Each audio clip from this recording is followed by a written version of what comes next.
Hello student last video तक हमने journal से रिलेटेड सारे टॉपिक्स जो हैं वो हमने कवर कर लिए।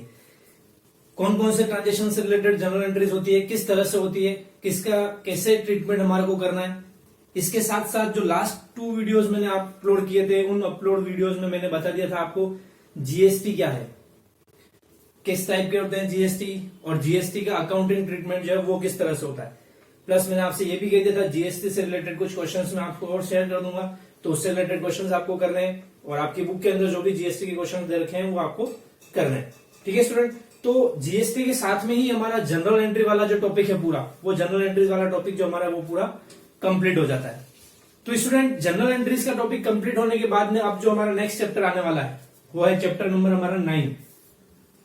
ठीक है, जीएस अपने जनरल एंट्री वाला जो चैप्टर था हमारा चैप्टर नंबर 8 था। अब नेक्स्ट चैप्टर हम डिस्कस करने वाले हैं chapter number 9 which is ledger. क्या है अगला चैप्टर? लेजर। अब बात करते हैं हम अपने चैप्टर के बारे में कि लेजर एक्चुअली में होता क्या है, किस तरह से प्रिपेयर होते हैं, वो सब चीजें।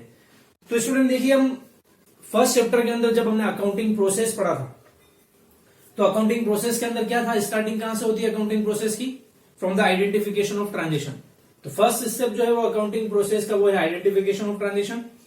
सेकेंड स्टेप जो है वो है हमारा रिकॉर्डिंग ऑफ ट्रांजेक्शन। क्या है? रिकॉर्डिंग ऑफ ट्रांजेक्शन, जो कि की जाती है जर्नल के अंदर।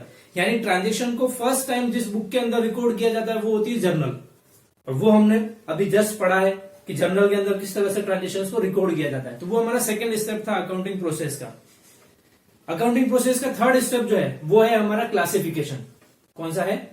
क्लासिफिकेशन। तो स्टूडेंट जर्नल जो है वो हमारा सेकेंड स्टेप के अंदर आती है रिकॉर्डिंग ऑफ ट्रांजेक्शन के अंदर, और लेजर जो है वो हमारा नेक्स्ट स्टेप जो है क्लासिफिकेशन, उसका पार्ट है। मैंने आपको पूरा डिटेल में पहले बता दिया था कि रिकॉर्डिंग किसके अंदर होती है, क्लासिफिकेशन किसमें होता है, देन उसके बाद में समराइजेशन किसमें होता है, इंटरप्रिटेशन और एनालिसिस किसमें होगा, और आगे कम्युनिकेट हम किन किन लोगों को उन सारी इंफॉर्मेशन को करते हैं। तो ये सारी चीजें हम पहले डिस्कस कर चुके हैं। तो हम स्टेप बाय स्टेप चल रहे हैं आगे आगे कि अकाउंटिंग प्रोसेस को किस तरह से फुल्ली कंप्लीट किया जाता है। तो रिकॉर्डिंग ऑफ ट्रांजेक्शन हमने देख लिया जर्नल के अंदर। अब हम देख रहे हैं क्लासिफिकेशन। अब बात आती है क्लासिफिकेशन होता क्या है। तो स्टूडेंट देखिए, मैंने एक छोटा सा एग्जांपल लिया था आपके सामने, जिससे हम ये रिकॉर्डिंग, क्लासिफिकेशन, समराइजेशन और सारी चीजों को एक साथ समझ सकते हैं। मैंने कहा था सपोज कीजिए कोई ऑर्गेनाइजेशन है, कोई फर्म है, जो डे टू डे एक्टिविटीज जो हो रही है उन ट्रांजेक्शन को अकाउंटिंग बुक्स के अंदर रिकॉर्ड कर रहा है, यानी कि जर्नल जो थी हमारी उस जर्नल के अंदर रिकॉर्ड कर रहे हैं। ठीक है, सपोज कीजिए उस बिजनेस फर्म के दिन के 1000 ट्रांजेक्शन होते हैं। कितने ट्रांजेक्शन होते हैं दिन के? 1000 ट्रांजेक्शन। तो मैं बहुत कम बता रहा हूं, जो बिजनेस बड़ी फर्म्स हैं उनके अंदर तो बहुत सारे ट्रांजेक्शन होते हैं। मैं एक छोटा सा एग्जांपल ले रहा हूं, जैसे 1000 ट्रांजेक्शन पर डे होते हैं उसके अंदर। तो वो क्या करेगा, सबसे पहले उन 1000 ट्रांजेक्शन जो है उनको जर्नल के अंदर रिकॉर्ड करेगा, जर्नल एंट्री के थ्रू। अब सपोज कीजिए स्टूडेंट, जैसे ये 1000 ट्रांजेक्शन उन्होंने 5 दिन तक रिकॉर्ड किए।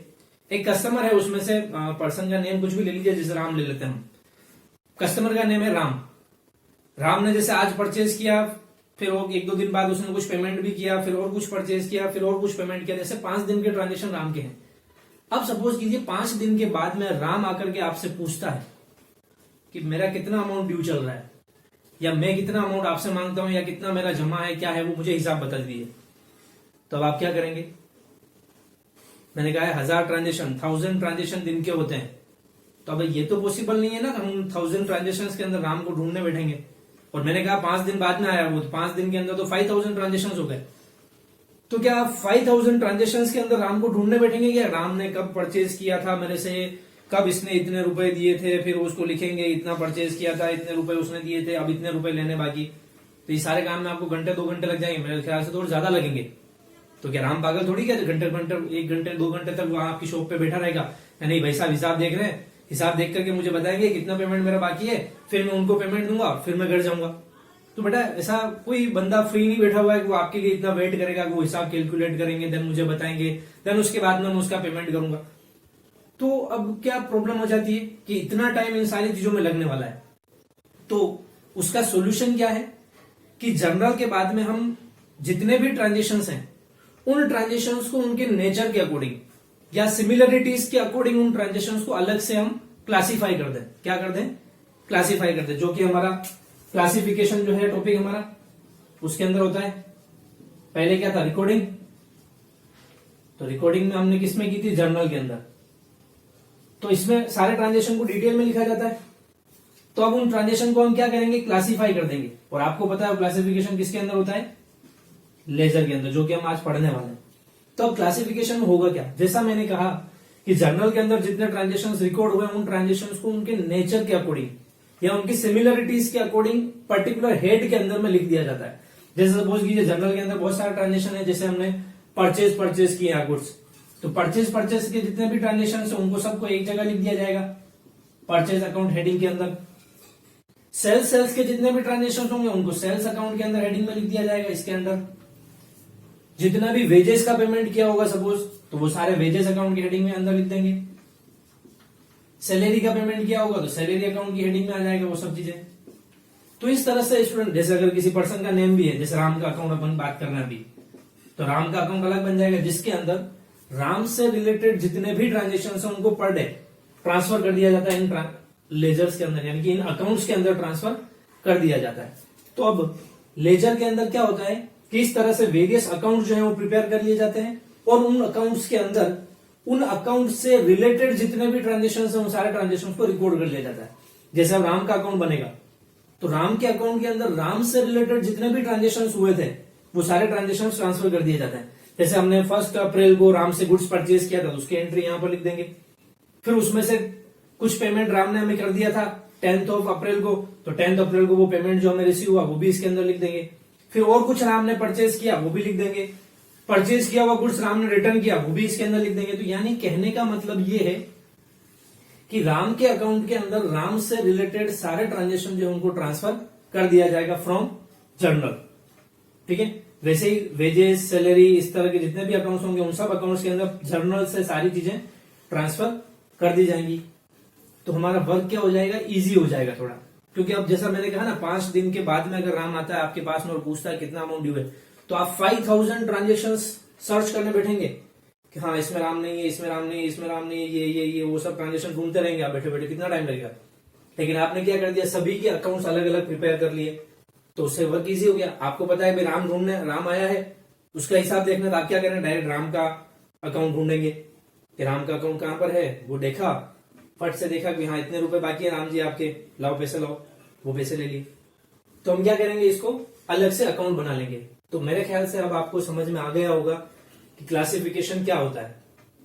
ठीक है, क्लासिफिकेशन में क्या होता है, हम ट्रांजेक्शन्स को क्लासिफाई कर देते हैं, ग्रुप्स में बना लेते हैं, ताकि उनको हम अलग से इजीली फाइंड आउट कर सकें। तो ये होता है हमारे क्लासिफिकेशन के अंदर। तो इस तरह से हम लोग क्या करेंगे, सिंगल अकाउंट जो है वो सारे अकाउंट्स प्रिपेयर कर लेंगे। ठीक है, अब मेन बात आती है लेजर का मतलब क्या है। तो जैसा स्टूडेंट, ये तो मैंने बताया ये सारे पर्टिकुलर अकाउंट्स हैं। अब हम देखते हैं लेजर का मतलब क्या है। तो स्टूडेंट, लेजर जो है वो होती है एक पर्टिकुलर बुक। क्या होती है ledger? Ledger is a book in which various accounts are maintain. ये जितने भी अकाउंट्स होंगे, ये सारे अकाउंट जिस बुक के अंदर मेंटेन किए जाएंगे वो बुक ही कहलाती है हमारी लेजर। समझ में आ गया सभी को? लेजर क्या होती है? Ledger is a book in which various accounts are maintained और transactions are recorded in various accounts. The book is known as ledger. ठीक है, लेजर का मतलब समझ में आ गया। अब हम बात करते हैं कि लेजर बनाने के एडवांटेजेस क्या है। क्या एडवांटेजेस है हम ये लेजर बना रहे तो सबसे पहली चीज तो देखिए, मैंने बताया था कि ये क्लासिफिकेशन के पार्ट के अंदर आता है, स्टेप के अंदर आती है ये। तो उससे क्या होता है कि थोड़ा इजी हो जाता है, हमारा वर्क जो है हमारा वो इजी हो जाता है, क्योंकि जर्नल के अंदर ट्रांजेक्शंस को ढूंढना बहुत मुश्किल हो जाएगा। लेकिन अगर वो लेजर बनी हुई तो उन लेजर से हम इजीली उन ट्रांजेक्शंस को ढूंढ सकते हैं, हमारा वर्क थोड़ा इजी हो जाएगा। ठीक है, फर्स्ट एडवांटेजेस तो ये हो जाएगा।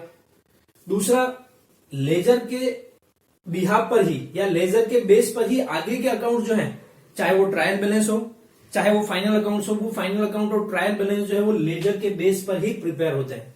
यानी लेजर बनने के बाद में उसी की हेल्प से ट्रायल बैलेंस प्रिपेयर होगा। तो नेक्स्ट हमारा एडवांटेजेस क्या हो गया? It helps in preparing trial balance. फिर ट्रायल बैलेंस के बाद में फाइनल अकाउंट बनते हैं, तो it also helps in preparing final accounts like trading account, profit and loss account and balance sheet. तो ledger helps to prepare trial balance and various final accounts like the trading account, profit and loss and balance sheet. एक advantages हमारा ये हो जाएगा। तो student, laser बनाने के पीछे ये सारे हमारे एडवांटेजेस जो हैं वो हैं। इसी वजह से हम लेजर प्रिपेयर करते हैं। हम डायरेक्ट जर्नल से प्रॉफिट एंड लॉस की कैलकुलेशन नहीं कर सकते, या डायरेक्ट जर्नल से हम लोग जो है वो फाइनेंशियल पोजीशन क्या है बिजनेस की वो कैलकुलेट नहीं कर सकते, या ट्रांजेक्शन की समरी नहीं कर सकते। लेकिन लेजर की हेल्प से हम उनकी समरी भी कर पाएंगे, फाइनल अकाउंट जो है वो भी प्रिपेयर कर पाएंगे। ठीक है, तो ये हो जाएंगे हमारे लेजर्स के एडवांटेजेस। ठीक है स्टूडेंट, अब हम बात करते हैं लेजर का फॉर्मेट जो है वो किस तरह का होगा हमारा। जैसा कि हमने लेजर का मीनिंग देख लिया, इसके एडवांटेजेस देख लिए हैं, क्या होता है लेजर, किस तरह से अकाउंट प्रिपेयर होंगे, ये सारी बातें हमने कर ली है। अब हम देखते हैं स्टूडेंट लेजर का फॉर्मेट किस टाइप का है, यानी ट्रांजेक्शन को इसमें किस तरह से लिखा जाता है। तो थोड़ा ध्यान से समझिएगा इस तरफ इसको। लेजर का जो फॉर्मेट है उसमें आएगा सबसे पहले डेट। ठीक है, सेकेंड जो हमारा कॉलम होता है इसके अंदर वो होता है पर्टिकुलर्स का। नेक्स्ट कॉलम होता है जेएफ का, यानी जर्नल फोलियो। देन अमाउंट, फिर वापस सेम टू सेम सारी चीजें वापस रिपीट होंगी, यानी डेट, पर्टिकुलर्स,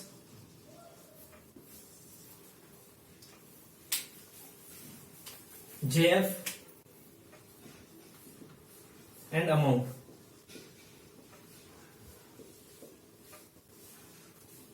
ये हमारा जर्नल लेजर का फॉर्मेट हो जाएगा।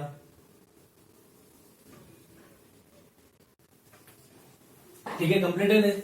इधर वाली साइड जो होती है इस साइड को डीआर साइड बोला जाता है, और इस वाली जो साइड है राइट हैंड साइड में उसको हम बोलते हैं सीआर साइड। ठीक है, तो एक साइड डीआर साइड होगी, एक साइड हमारी सीआर साइड होगी। देखिए कॉलम दोनों साइड में जो है सेम है, डेट, पर्टिकुलर, जेएफ और अमाउंट। ये डीआर साइड खत्म यहाँ पे, फिर वापस डेट, पर्टिकुलर, जेएफ और अमाउंट, ये हमारी सीआर साइड। अब बात करते हैं कैसे क्या लिखना है, इसके अंदर क्या लिखेंगे। तो देखिए डेट के कॉलम में अपने को डेट मेंशन करनी है, जो भी ट्रांजेक्शन होगा उस ट्रांजेक्शन की डेट जो होगी यहाँ पर मेंशन हो जाएगी। पता ही है सभी को डेट कैसे लिखते हैं हम लोग, पहले ईयर आ जाएगा, फिर उसके बाद में हमारी ट्रांजेक्शन की डेट आ जाएगी। पर्टिकुलर के कॉलम में अपने को अकाउंट का नेम लिखना है, जो भी अकाउंट होगा अभी हम देखेंगे किस तरह ट्रांसफर होगा वो अकाउंट इसमें, तो वो अकाउंट का नेम यहां पर आ जाएगा। जेएफ का मतलब होता है जर्नल फोलियो। जैसे हमने जब जर्नल का फॉर्मेट बनाया था उसमें हमने एलएफ लिखा था, यानी लेजर फोलियो। हम इसमें क्या लिखेंगे, जेएफ लिखेंगे, यानी जर्नल फोलियो।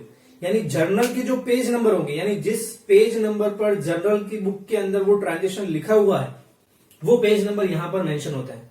ठीक है, वो जब हम रियल लाइफ में जब मेंटेन करते हैं अकाउंट तो उस समय लिखते हैं। फिलहाल अभी हमारी बुक के अंदर इतना सब कुछ नहीं है तो हम जेएफ वाला कॉलम जो हमारा फ्री रहेगा, बट मतलब हमने समझ लिया जेएफ के अंदर क्या लिखते हैं, पेज नंबर लिखे जाते हैं जर्नल के, जहां पर ये पर्टिकुलर ट्रांजेक्शन जो है वो लिखा हुआ होगा वो, ताकि इन फ्यूचर जब भी हमें उसको ट्रांजेक्शन को देखना हो, फिर जैसे कोई पर्सन आकर के बोलते भाई यार ये अमाउंट क्या है, 10,000 रुपीज परचेज बता रखा आपने, क्या परचेज किया था, मैंने बताइए किस डेट को परचेज किया था, तो हम फट से पेज नंबर निकालेंगे जर्नल के और बता देंगे भाई आपने ये परचेज किया था और इस डेट को परचेज किया था। ठीक है, ये हो जाएगा। फिर अमाउंट लिखना है अपने को इसके अंदर, सेम चीज अपने को इधर इस साइड में भी यही है, तो डीआर वाले डीआर में लिखेंगे, सीआर वाले हम सीआर में लिखेंगे। ठीक है, ये तो हो गया हमारा जर्नल का फॉर्मेट। सबसे ऊपर हम यहाँ पर हेडिंग लिखते हैं, जैसे हम जो भी अकाउंट बनाएंगे, जैसे हम राम अकाउंट बना रहे थे अभी, तो हम यहाँ पर हेडिंग लिखेंगे राम्स अकाउंट, और इसके अंदर राम से रिलेटेड जितने भी ट्रांजेक्शन होंगे वो सारे ट्रांजेक्शन लिखे लेंगे। ठीक है, ये हो गया जर्नल का फॉर्मेट। अब हम बात करते हैं इसके अंदर जर्नल के अंदर ट्रांजेक्शंस को ट्रांसफर कैसे किया जाता है। जैसा कि मैंने बोला कि लेजर के अंदर जो ट्रांजेक्शन लिखे जाते हैं इस राम अकाउंट के अंदर, सॉरी जर्नल से लेजर में जब ट्रांजेक्शंस को ट्रांसफर किया जाता है तो कैसे किया जाता है, तो इसके लिए मैं एक एग्जाम्पलरी कुछ जनरल एंट्रीज लिख लेता हूं। जैसे मैंने एंट्री लिखी है purchase account debit to Ram account, suppose 10,000 rupees. फिर एक अगली एंट्री है जैसे हमारी Ram's account debit to cash account and to discount receive account. Amount हम कर देते हैं 10,000, 9,000, 1,000। जैसे स्टूडेंट मैंने ये दो एग्जांपल लिए हैं, जैसे ट्रांजेक्शन है हमारी जनरल एंट्रीज लिए हैं, इसको देखते हैं कि लेजर के अंदर ट्रांसफर कैसे किया जाएगा। ध्यान से समझिएगा स्टूडेंट, क्योंकि देखिए स्टूडेंट क्वेश्चन बहुत बड़े होंगे, क्योंकि पहले आपको जनरल एंट्रीज करनी होगी, फिर उन्हीं जनरल एंट्रीज से आपको लेजर्स जो है वो प्रिपेयर करनी होगी। डायरेक्ट क्वेश्चन कभी भी नहीं आता है लेजर प्रिपेयर करो, क्योंकि उसके लिए हमारे पास में कंपलसरी क्या होना चाहिए, जनरल एंट्रीज होनी चाहिए। तो क्वेश्चन किस टाइप का आएगा, आपको पहले जनरल एंट्रीज करने के लिए बोला जाएगा, फिर उन जनरल एंट्रीज से आपको वेरियस लेजर जो है वो प्रिपेयर करनी होगी। तो इसलिए ध्यान रखना जनरल एंट्रीज में भी गलती नहीं हो, क्योंकि जनरल एंट्रीज में अगर गलती हुई तो लेजर भी हमारी रॉन्ग प्रिपेयर होगी।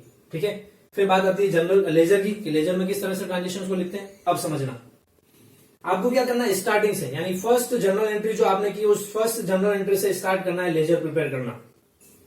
तो यानी फर्स्ट सपोज कीजिए मेरी ये फर्स्ट जनरल एंट्री है, इस जनरल एंट्री के अंदर सबसे पहला नाम आ रहा है परचेज अकाउंट का।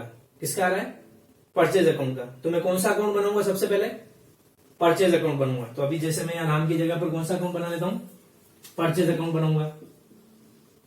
ठीक है, तो यानी मेरे कहने का मतलब ये है कि आपकी जितनी भी जनरल एंट्रीज हैं, उन जनरल एंट्रीज में जितने भी नाम आए हैं सभी के लेजर प्रिपेयर करने होंगे आपको। जैसे अभी यहाँ पर कौन कौन सा आ रहा है, देखो परचेज आ रहा है, राम आ रहा है, राम तो हो गया, फिर कैश अकाउंट आ रहा है, डिस्काउंट अकाउंट आ रहा है। तो इस तरह से इतने सारे नाम आ रहे हैं, तो इन सारे अकाउंट्स को आपको प्रिपेयर करना पड़ेगा, अलग अलग प्रिपेयर करना होगा। तो जैसे मैं बात कर रहा हूं अभी परचेज अकाउंट की, तो परचेज अकाउंट बनाते हैं कैसे बनेगा, समझिएगा ध्यान से। आप जो अकाउंट बना रहे हैं वो अकाउंट जनरल एंट्री के अंदर देखना है, और उसके अपोजिट साइड में जो लिखा हुआ है, क्या, उसके अपोजिट साइड में जो अकाउंट आप प्रिपेयर कर रहे हैं, जैसे आप परचेज अकाउंट प्रिपेयर कर रहे हैं, परचेज अकाउंट ढूंढ लिया आपने, यहां पर इसके अपोजिट साइड में जो लिखा हुआ है वो लिखना है आपको। इसके अपोजिट साइड में क्या लिखा हुआ है, देखिए ये डेबिट साइड में लिखा हुआ है ना परचेज अकाउंट, जिसकी अपोजिट साइड कौन सी, ये वाली क्रेडिट साइड। क्या लिखा हुआ है, टू राम्स अकाउंट लिखा हुआ है। अब इसको कहां लिखेंगे, देखिए स्टूडेंट, इधर वाली जो डेबिट साइड है इसमें जितने भी ट्रांजेक्शन होते हैं उन सभी के आगे टू टू इस तरह से लगा करके लिखा जाता है, और इस साइड के जितने भी ट्रांजेक्शन है उन सारे ट्रांजेक्शन में बाय बाय इस तरह से लिखा जाता है। ठीक है, इधर वालों के सबके आगे टू लगा के लिखेंगे, उधर वालों के बाय लगा के लिखेंगे। अब लिखना कैसे, परचेज अकाउंट हम लोग बना रहे हैं, मैंने परचेज सर्च किया, परचेज के अगेंस्ट में क्या लिखा हुआ है, अपोजिट साइड में टू राम्स कैपिटल अकाउंट लिखा हुआ है। तो टू वाले इधर लिखते हैं, ये टू वाले ही है, टू वाले इधर लिख लेते हैं। मैं इधर लिखूंगा to Ram's capital, sorry Ram's account. ठीक है, क्या लिख लिया मैंने, टू राम्स अकाउंट, ये इधर लिख लिया। अमाउंट कितना है, देखिए अमाउंट कैसा लिखेंगे, जो अकाउंट हम बना रहे हैं ना अमाउंट उसका लिखेंगे, यानी लिखना तो अपोजिट साइड वाले का नाम है, लेकिन अमाउंट क्या लिखना है, जो अकाउंट हम बना रहे हैं उसके सामने जो लिखा हुआ है, कितना लिखा हुआ है 10,000, तो ये 10,000 रुपीज जो हम यहाँ पर अमाउंट में लिख लेंगे, और ट्रांजेक्शन की जो भी डेट होगी हम डेट यहां पर डाल देंगे। ये हो गया लेजर के अंदर ट्रांसफर। ठीक है, ये कंप्लीट। फिर इसके आगे और जो जितनी भी जनरल एंट्रीज होगी उन सारी जनरल एंट्रीज के अंदर भी हम सर्च करेंगे कि कहां पर परचेज अकाउंट का नेम आया है। जहां पर भी परचेज अकाउंट का नेम आया हो उसके अपोजिट साइड में जो लिखा हुआ है वो लिखना है, इधर है तो इधर, टू है तो टू में, और अपोजिट ये है तो बाई साइड में लिख लेंगे इसको। इस तरह से वो सारी एंट्रीज इसके अंदर ट्रांसफर हो जाएगी। कंप्लीट। अब सारी एंट्रीज ट्रांसफर होने के बाद में आपको क्या करना है, अकाउंट का बैलेंस कैलकुलेट करना है। क्या करना है, अकाउंट का बैलेंस निकालना है, यानी परचेज अकाउंट का बैलेंस हम कैलकुलेट करें। अभी फिलहाल मेरे पास में एक ही ट्रांजेक्शन था तो मैंने एक ही अमाउंट यहां पर लिखा है। अब बैलेंस कैसे निकलेगा, क्या करना है, सबसे पहले आपको उस साइड की टोटल करनी है जिस साइड की टोटल ज्यादा हो। ठीक है, और रफली आप देखेंगे तो आपको पता लग जाएगा कौन सा अकाउंट के डेबिट साइड की ज्यादा है या क्रेडिट साइड की ज्यादा है। अब मुझे जैसे मेरे को इसको देखने से पता लग रहा है मेरे डेबिट साइड की टोटल ज्यादा ही है, क्योंकि इधर तो कुछ है भी नहीं। तो मैं क्या करूंगा, डेबिट साइड की टोटल करूंगा सबसे पहले 10,000 रुपीज। क्रेडिट साइड में कुछ भी नहीं है तो इस साइड की टोटल भी मुझे 10,000 करनी है। कितनी करनी है, 10,000 करनी है। एक चीज हमेशा ध्यान रखना, जब भी अकाउंट्स का बैलेंस कैलकुलेट किया जाता है तो दोनों साइड की टोटल इक्वल कर दी जाती है। पहले हमने भी जिस साइड की टोटल ज्यादा थी वो कर लिया, फिर अपोजिट साइड में भी सेम अमाउंट लिख लेते हैं, सेम लाइन में है ना, ये लेवल सेम रहता है। ये नहीं कि आप इसमें तो 10,000 यहां लिख रहे हो, नीचे उसमें यहाँ पर 10,000 रुपीज लिख रहे हो, ऐसे नहीं होगा। ये लेवल एक सेम रहेगा, सेम लाइन में आपको लिखना है टोटल दोनों का। अब बैलेंस कैसे निकलेगा, इधर की टोटल में से इधर वाली टोटल माइनस करेंगे तो अब इधर तो कुछ टोटल नहीं है, तो पूरा का पूरा बैलेंस आ जाएगा 10,000 रुपीज। और इसके सामने हम यहां पर क्या लिखेंगे, बाय बैलेंस CD। क्या लिखेंगे, बाय बैलेंस CD, और डेट डालेंगे इसके अंदर, लास्ट डेट जो होगी इस मंथ की, जैसे अप्रैल मंथ चल रहा है तो अप्रैल लास्ट डेट क्या हो जाएगी 30। तो लास्ट डेट जो बैलेंस हम निकालेंगे उस बैलेंस पर हम क्या लिखेंगे, लास्ट डेट लिखेंगे, यानी बाय बैलेंस CD करके और लास्ट डेट मेंशन कर दी, इधर की टोटल 10,000 थी, इधर कुछ भी नहीं था तो 10,000 आ गया और टोटल बराबर हो गए दोनों साइड की। इस तरह से बैलेंस कैलकुलेट हो जाएगा। ठीक है, तो इसी तरह से हम जितने भी अकाउंट्स प्रिपेयर करेंगे उन सभी के अपने को बैलेंस जो है इस तरह से कैलकुलेट करना है। अब बात करते हैं बैलेंस सीडी का मतलब क्या है, C/D।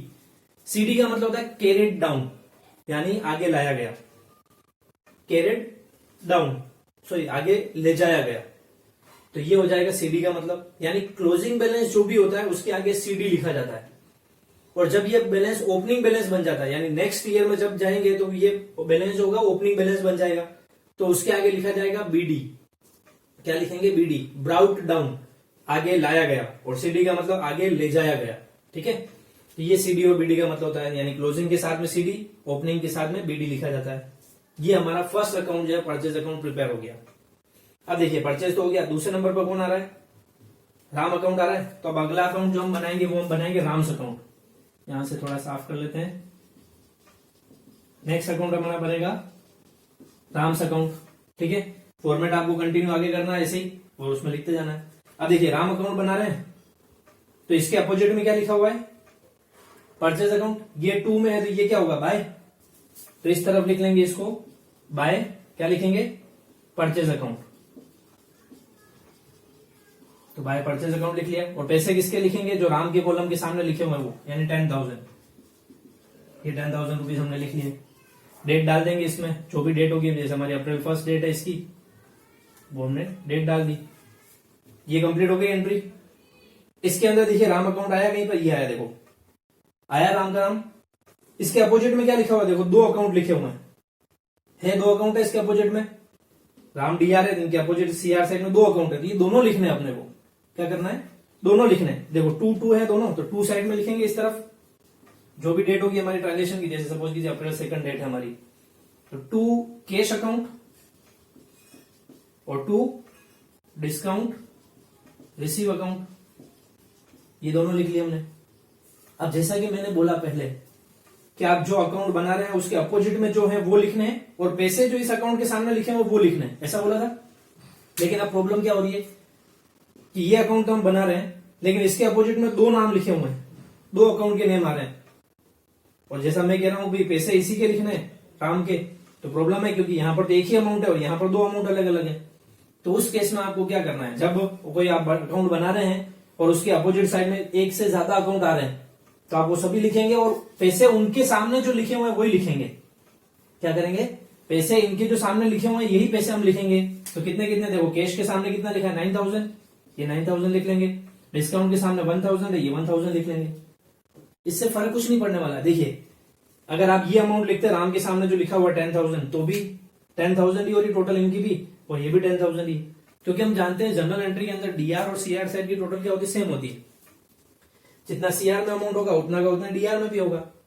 तो अब ये ध्यान रखना है कि अगर किसी अकाउंट के अपोजिट साइड में 2 नाम आ रहे हैं, 3 नाम आ रहे हैं, कितने भी हो सकते हैं, तो वो सभी ट्रांसफर करना है, और अमाउंट उनके सामने जो लिखा हुआ है वही लिखना है। ठीक है, तो इस तरह से मैंने 2 कैश अकाउंट और 2 डिस्काउंट अकाउंट लिख दिया, नेम और अमाउंट लिख लिया हमने 9,000 एंड 1,000। बस हो गया। अब तो राम का नाम कहीं नहीं आगे, आगे हो भी सही तो आपको उसको भी ऐसे ही ट्रांसफर करना जैसे अभी किया वैसे। ठीक है, फिर क्या करते हैं कि इसका बैलेंस निकालेंगे। बैलेंस निकालने के लिए मैंने क्या बोला, सबसे पहले हम उस साइड की टोटल करते हैं जिस साइड की टोटल ज्यादा है। अब देखिए टोटल किधर की ज्यादा है, तो इधर तो दोनों साइड की टोटल बराबर है। तो इसका मतलब क्या हुआ कि अब राम से कुछ भी अमाउंट लेना या देना उसको नहीं है, यानी राम का अकाउंट जो है ऑलरेडी बैलेंस्ड हो चुका है। हमने परचेज किया था राम से 10,000 रुपीज का गुड्स, जिसका हमने पेमेंट भी उसको कर दिया। 9,000 तो हमने पेमेंट किया, प्लस 1,000 का हमें डिस्काउंट मिल गया। तो अब राम हमारे से कुछ भी नहीं मांगता है। तो अब क्या कर देंगे, इसकी टोटल इक्वल कर देंगे। 10,000 इधर की भी टोटल हो गई और 10,000 टोटल इधर की भी हो गई। तो इसका कोई भी बैलेंस नहीं बचा है। अगर सपोज कीजिए इधर की टोटल ज्यादा होती, इधर साइड की टोटल कम होती, तो हम डिफरेंस अमाउंट 2 बैलेंस सीडी के नाम से लिख देते हैं, जितना भी रुपए होते वो सब। तो किधर भी आ सकता है बैलेंस, इधर भी कम पड़ सकते हैं पैसे, इधर भी कम पड़ सकते हैं। जैसे इसमें पड़े थे इधर, तो हमने बाय बैलेंस सीडी लिख दिया। अगर सपोज करो पैसे इस साइज में कम पड़ते तो हम इधर 2 बैलेंस सीडी लिख देते, लास्ट डेट डाल करके, जो भी मंथ की लास्ट डेट होगी वो। तो इस तरह से हमारा अकाउंट जो है वो प्रिपेयर हो जाएंगे। तो देखिए कितना अकाउंट बन गया, परचेज अकाउंट बन गया, राम अकाउंट बन गया। परचेज और राम दोनों हो गए। नेक्स्ट नंबर किसका आ रहा है, अगला भी राम है, तो राम का हम बना चुके हैं ऑलरेडी, जिसका नहीं बनाएंगे वापस। फिर कौन सा अकाउंट आ रहा है? कैश अकाउंट आ रहा है। ठीक है, तो अगला अकाउंट हम कौन सा बनाएंगे? कैश अकाउंट बनाएंगे। ठीक है, कैश के अपोजिट में क्या लिखा हुआ है? अपोजिट साइड में देखो, ये तो सेम साइड है, 2 वाला जो सेम साइड है, अपोजिट साइड में क्या लिखा हुआ है? राम लिखा हुआ है। ये 2 है तो ये क्या होगा? बाय। तो आप अगला अकाउंट जो बनाएंगे, मैं थोड़ा इरेज कर देता हूं इधर से, ऊपर से इसका काम हो गया मेरे लिए, तो मैं इसको थोड़ा इरेज कर देता हूं। आप जब भी ये लेजर बनाएंगे तो उस समय ये पॉज करके वीडियो और लिख लेना। तो अगला अकाउंट मैं बना रहा हूं जैसे कैश अकाउंट। ये मेरा फॉर्मेट हो गया कैश अकाउंट का।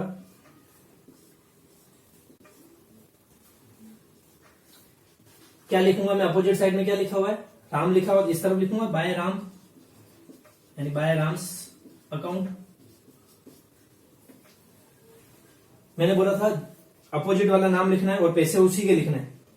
कैश के अंदर कितने लिखे हुए पैसे? 9000 लिखे हुए हैं, तो हम यहां पर रुपए भी कितने लिखेंगे? 9000 लिखेंगे। ध्यान रखना अपोजिट वाला लिखना है, ये नहीं होगा आप ये दोनों नाम लिख दो, क्योंकि ये तो दोनों 2 साइड में यानी सीआर साइड में। आपको अपोजिट में क्या लिखा है? राम लिखा है, राम लिखना है, राम लिख दिया। और पैसे किसके लिखने हैं? जो अकाउंट आप बना रहे हैं उसके लिखने हैं। ठीक है, तो ये 9000 रुपीज हम लिखेंगे। ये नहीं हो गलती से आप ये राम लिखा और आप 10,000 रुपीज लिख दो, 10,000 लिखा तो पूरा क्वेश्चन रॉन्ग हो जाएगा।